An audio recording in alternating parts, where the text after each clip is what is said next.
Jadi yang membuat pertanyaan ini kurang cerdas. Kalau antum mau menjebak saya, cari yang agak ribet sedikit. Kalau yang begini-begini tidak bisa memfitnah setan, karena fitnah itu artinya tuhmat, tuduhan tanpa bukti, menuduh orang baik berbuat jahat. Setan memang jahat, tapi dia udah baik Pak Ustaz, berarti setan hijrah. Bisa setan itu hijrah. Assalamualaikum warahmatullahi wabarakatuh. Apa hukum istri nikah lagi dengan orang lain? Walaupun izin suami tidak izin suami pertama, ada pula izin suami pertama.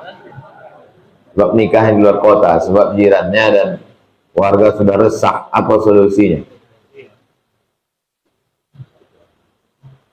Wal mutallaqatu yatarabbasna bi anfusihinna thalathata quru.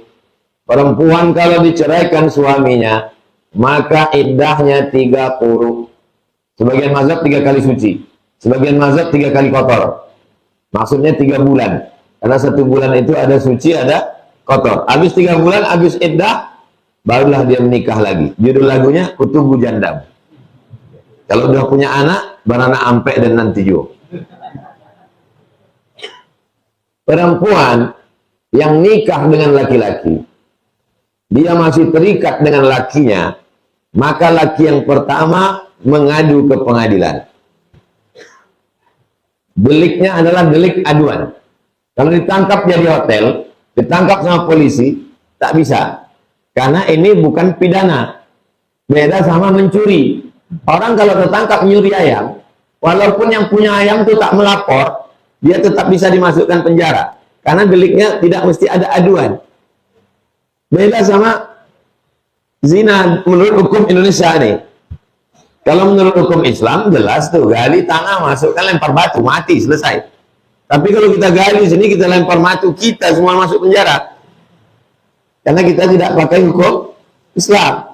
Kita sekarang bicara hukum yang dipakai di Indonesia, deliknya aduan. Maka suami mesti mengadukan ini ke polisi, dia masuk penjara. Berapa bulan? Kalau tak salah 6 atau 9 bulan, KUHP, kita undang-undang hukum pidana. KUHP, bukan kasih uang habis perkara.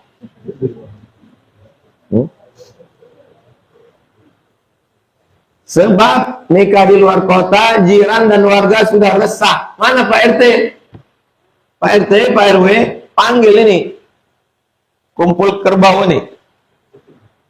Panggil kerbau nih, kerbau jantan dan kerbau betina. Panggil, kalian udah merusak. Kau berzina di rumah nih, satu kampung nih. Kenapa kalian diam? RT RW panggil, arak dia keliling kampung, masukkan ke penjara, laporkan ke polisi. As-sakitu anil haq setan afras. Orang yang diam melihat kebatilan, kemungkaran, setan bisu.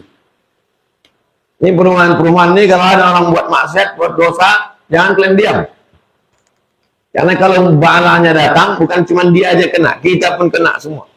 Rahmat Allah tak turun. Heran aku Pak Ustaz. Aku tidur cepat, badan sehat. Kenapa berat sembahyang subuh? Salah satunya tak merasakan nikmatnya ibadah, dicabut Allah nikmat. Jangan sangka dicabut nikmat itu mobilnya hilang, mobilnya, rumahnya. Bukan itu maksudnya.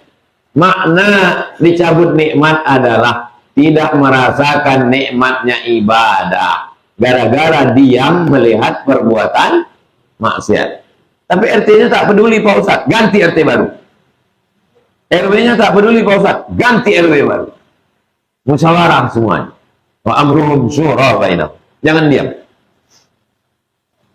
Apakah ada istilah membadalkan haji di Mekah untuk orang yang meninggal? Ada orang pergi haji, lalu kata dia, labbaik Allahumma syubrumah. Aku menghajikan Subrumah. Kata Nabi, Subrumah itu siapa? Subrumah kok bin Sana'ammu. Saudara saya ya Rasulullah. Kau hajikan Subrumah? Iya. Kau sudah haji atau belum? Belum. Kata Nabi, hajikan dulu dirimu, baru hajikan Subrumah. Inilah dalil boleh menghajikan orang lain dengan syarat orang itu sudah haji. Jadi kalau nanti kalian udah haji, dapat kesempatan haji kedua, haji pertama pakai duit kalian sendiri, amin. Haji kedua ini macam-macam, ada namanya Haji Abidin atas biaya dinas, ada namanya Haji Mansur, halaman rumah kena gusur. Mohon maaf Pak Mansur. Nah, berangkat. Waktu haji kedua tuh, hajikanlah. Ayah kalian belum haji, hajikan dia. Mak kalian belum haji, hajikan dia. Ada saudara belum haji, hajikan dia. Dengan syarat orangnya sudah mimdate mata ya bawati. Kalau masih hidup tak bisa. Tapi katanya dalam hadis tuh ada orang hidup dihajikan, ada. Ayahnya ini kalau naik atas onta jatuh. Asal didudukkan di atas onta jatuh. Kenapa? Karena kalau duduk di atas onta tuh tulang belakang mesti berdiri. Ayahnya tak bisa lagi.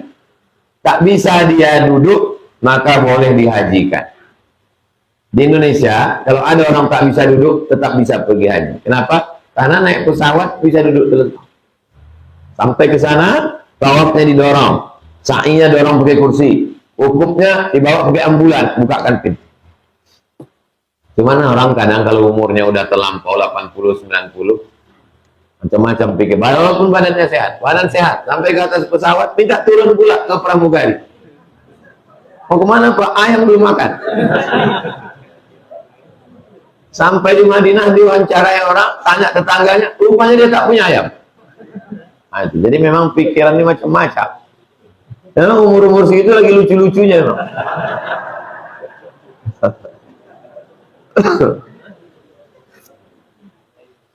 Apa yang selalu kita lakukan waktu muda, itulah yang akan datang ke pikiran kita. Kenapa Bapak teringat ayam? Karena yang selalu dia lakukan, nasi ayam. Apa yang selalu antum melakukan, itulah yang akan datang waktu tua-tua nanti. Ada orang stroke. Stroke pertama, error. Stroke kedua, hang, hilang semuanya. Anaknya pun datang ditanya, kau siapa? Sampai suatu hari, datang jamaah kita. Kawan konco. Jamaah ini cerita ke saya. Datang jamaah ini menjenguk dia.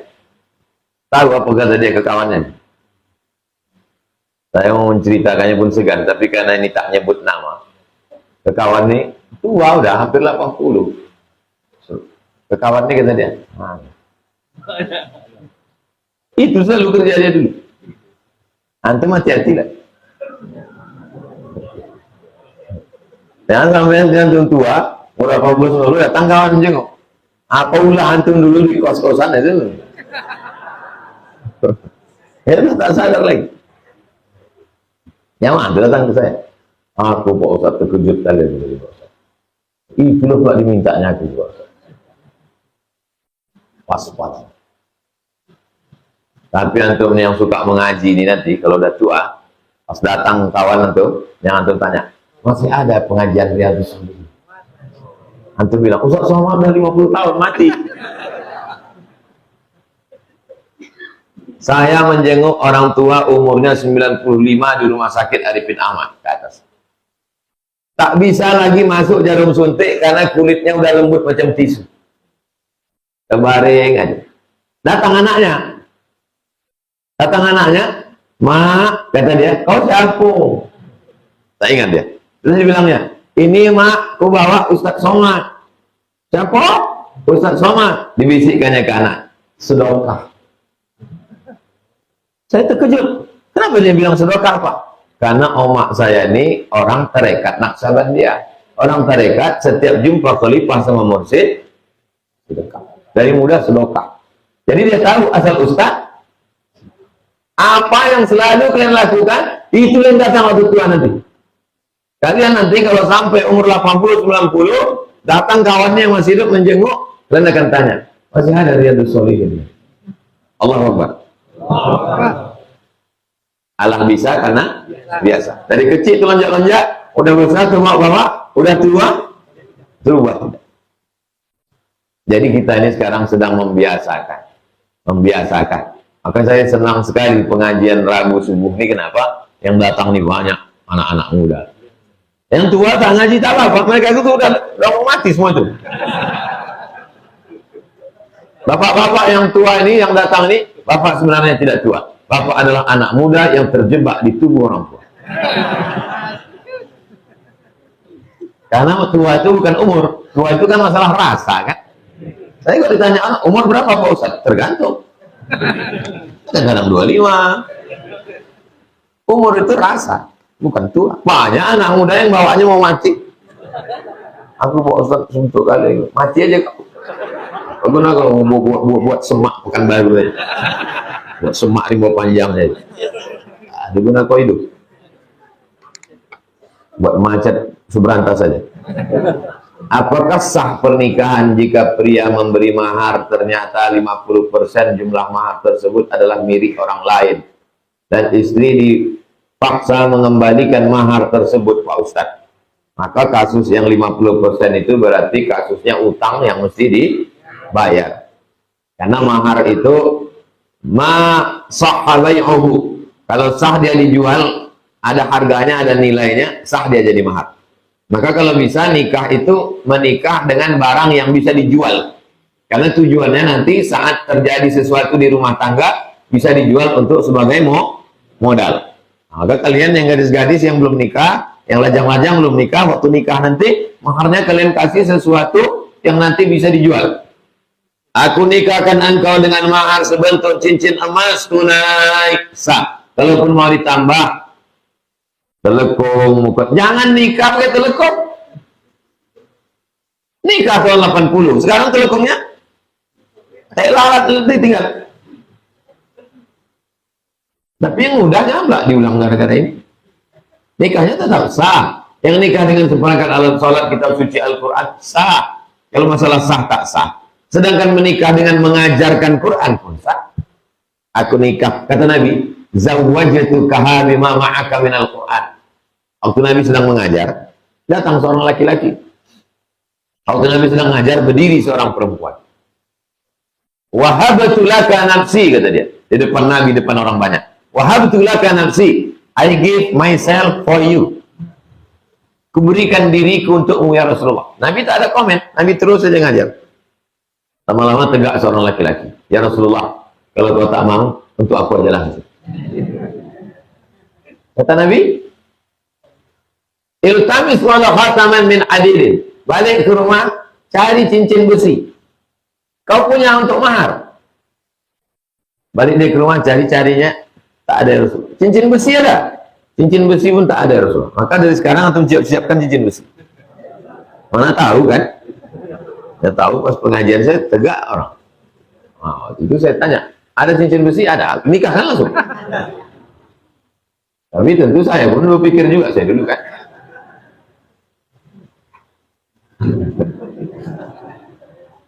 Cincin besi tak ada, cari lagi. Kata dia ada kain ya Rasulullah. Berapa kain kau? 1. Kau jadikan mahar untuk binimu, ya. Nanti kalau kainnya dipakai bini kau pakai apa? Itu diam, dia malu. Habis itu dia pun pergi. Pas dia pergi itu dipanggil Nabi, sini. Kata Nabi, zawwajtukaha bima ma'aka minal Qur'an. Kunikah. Kau ada hafal Quran? Ada ya Rasulullah. Itu pun tak pula semua. Surat kada, surat ini, surat ini, surat ini. Zawwajtukaha bima ma'aka minal Qur'an. Kunikahkan kau sama dia dengan mengajarkan Al-Quran. Langsung di situ sah. Tak ada pakai pacaran, tunangan, khidbah, ta'aruf, kelamaan. Gas langsung. To the point. Itulah dalil boleh mengajarkan Quran. Tapi hukum aslinya mahar itu sesuatu yang bisa dijual. Kalau ternyata setelah nikah rupanya dia utang, maka berarti nikahnya tetap sah, tapi dia ini kan utangnya bukan utang si perempuan, utang si laki-laki ini mesti dia lunasi, dia yang wajib melunasinya. Setelah mahar itu dikasih, sekarang mahar itu punya suami atau punya istri? Punya istri. Maka utangnya itu adalah utang si suami kepada istri. Apa hukum memfitnah setan, Pak Ustaz?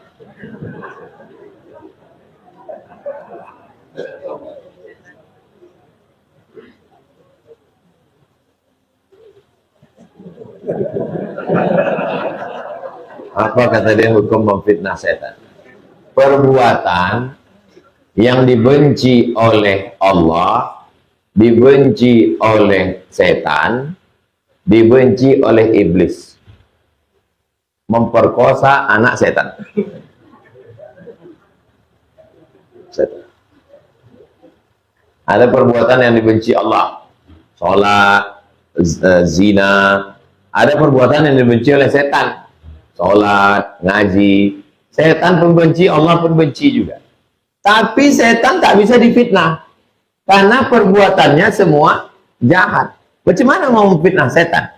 Itu itu tak baik itu.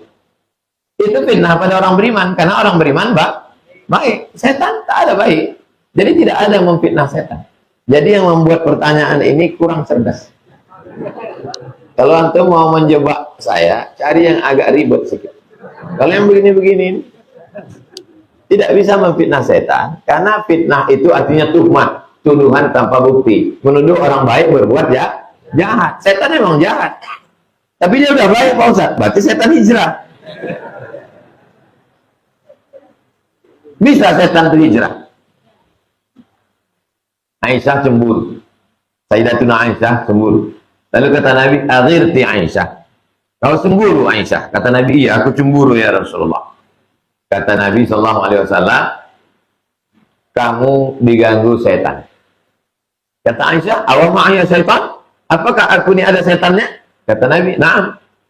Hal ma'akuli insan setan? Apakah setiap manusia ini ada setannya? Iya. Aku ada setanku, kamu ada setanmu. Itu yang disebut dengan jin qarin. Jin qarin. Waktu kita lahir, dia ikut mendampingi, di cucuknya pusat kita itu, maka anak itu lahir. Lahir. Jadi waktu lahir itu menangis, itu cucu setan. Kata Aisyah, bersama aku ada setan? Iya. Semua manusia ini ada setannya? Iya. Maka setan, tengok cerdasnya Aisyah. Aku manusia, sama aku ada setan ya. Engkau kan manusia juga ya Rasulullah. Berarti samamu ada setan. Kata Nabi, walakin Allah a'anani fa aslama. Jin yang ikut sama aku itu ditolong Allah, dia masuk Islam. Itulah dalil setan hijrah. Tapi antum jangan berpikir mau menghijrahkan setan antum. Ustaz, boleh nanya? Ya, gimana cara setan saya ini bisa login? Kalau aja tak lock out, alhamdulillah.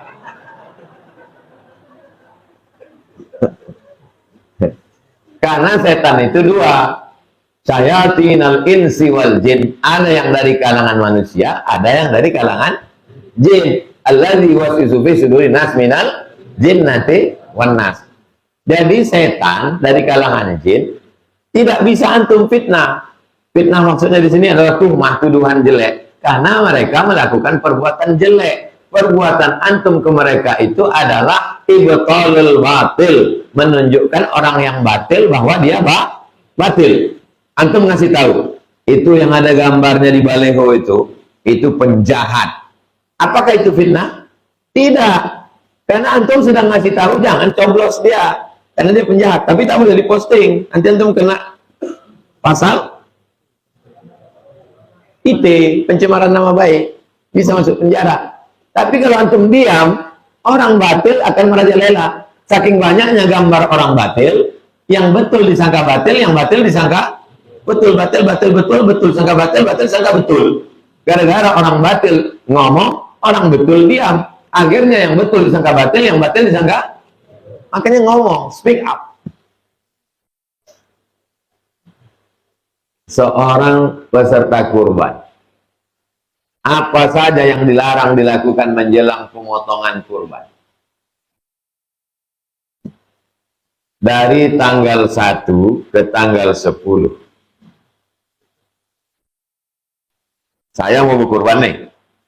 Tanggal 1 itu saya sudah beli kambing, saya bawa ke rumah. Kambing saya itu ini kalau mau ikut sunnah-sunnahnya betul, kambing saya itu saya tambat dekat rumah, saya kasih makan, saya kasih minum. Lalu kemudian 1, 2, 3, 4, 5, 6, 7 saya tidak memotong kuku dan tak memotong bulu, tak mencukur kumis, tak memotong jenggot. 1, 2, 3, 4, 5, 6, 7, 8 sebaiknya berpuasa. Kalau tak bisa puasa tiap hari, ambil Senin Kamisnya. Puncak puasanya tanggal 9, hari Arafah. Yukaffiru sanatal madiyata wal baqiyata, mengampunkan setahun yang lalu, setahun yang akan datang. Tanggal 10 pagi, kasih makan kambing tadi, kasih minum. Habis itu sholat Idul Adha. Balik sholat Idul Adha, baringkan kambing tadi sisi kirinya menghadap ke arah kiblat, kiblat sana sini kepala kambing, sisi kiri kambing. Lalu kemudian asah pisau, tak boleh depan mata kambing. Makanya sebagian orang menutup mata kambing. Falyurih dzabihatahu, buat dia tenang, tajamkan pisaunya. Setelah itu potong dia. Bismillahi Allahu Akbar, Allahumma taqabbal min Abdul Somad. Setelah itu belah kambing tadi, diambil hatinya, cuci.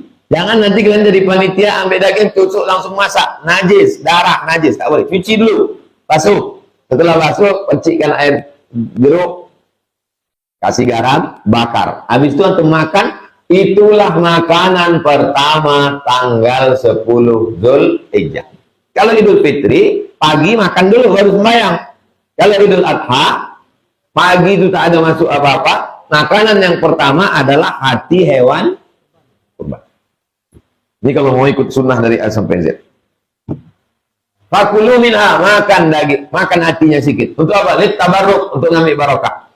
Sisanya wa at'imul ba'isal faqir, bagikan ke fakir miskin. Semuanya the best. Tapi kalau mau sulusan, ambil sepertiga. Ambil sepertiga, letakkan di rumah. Sepertiga jiran tetangga, sepertiga fakir miskin. Begitu aslinya kurban. Ini yang tak dilakukan orang sekarang. Orang sekarang tak pernah ngasih makan kambing, tak pernah nengok kambing, tak pernah megang kambing, tak pernah motong kambing, tak pernah makan kambing. Kurbannya hanya online. Tetap dapat pahala, tapi sunnah-sunnahnya, kalau mau sunnah-sunnah, mudah-mudahan nanti panjang umur, sehat badan, kita bisa melakukannya insya Allah. Hal apa saja yang dianjurkan? Udah kuceritakan tadi itu dari A sampai Z. Setelah tanggal 10 itu, barulah dia motong kukunya balik, merapikan rambutnya, kumisnya, jenggotnya balik. Apa hikmahnya? Setelah menyembelih hewan kurban, kita pun fresh kembali baru. Kuku baru, rambut baru, semangat baru. Bini tetap lama. Bagaimana kalau seorang perempuan mengikuti pertandingan bela diri? Bagus. Perempuan sekarang bagus ikut bela diri. Karena sekarang banyak pelecehan seksual. Laki pun KDRT. Jadi kalau kalian ikut bela diri, silat, taekwondo, judo, agak besar sedikit, sumo. Ikut. Tahu ketempeleng nanti, silat, main nggak? Bagus. Tapi tetap menjaga. Rambut tutup, pakaiannya longgar. Kalau dia ikut silat, insya Allah pakaiannya longgar. Kalau bersilat, perempuan sama perempuan, yang pula sama laki-laki. Nanti banyak, aku sama itu aja. Karena pas latihan, kadang gabung sama laki-laki. Enggak, bedakan. Laki-laki sama laki-laki, perempuan sama perempuan. Daripada kalian olahraga fitness di tempat senam, daripada kalian di senam pagi. Hari apa di kantor-kantor tuh? Hari Kamis pagi, wah semua pakai celana sempit apa gitu segala macam, bukan main, rasanya udah berkeringat. Habis itu makan ketupet gulai paku 3 mangkuk, kalori hilang setengah mangkuk, tambah dia setengah mangkuk.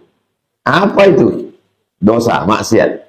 Nah, bagus, masukkan anak-anak kita ke silat, tapi tempatnya aman, pelatihnya perempuan, tak campur aduk laki-laki perempuan, pakai jilbab, bajunya longgar. Kalau dia baju, tidak ada olahraga bela diri yang sempit, tak ada.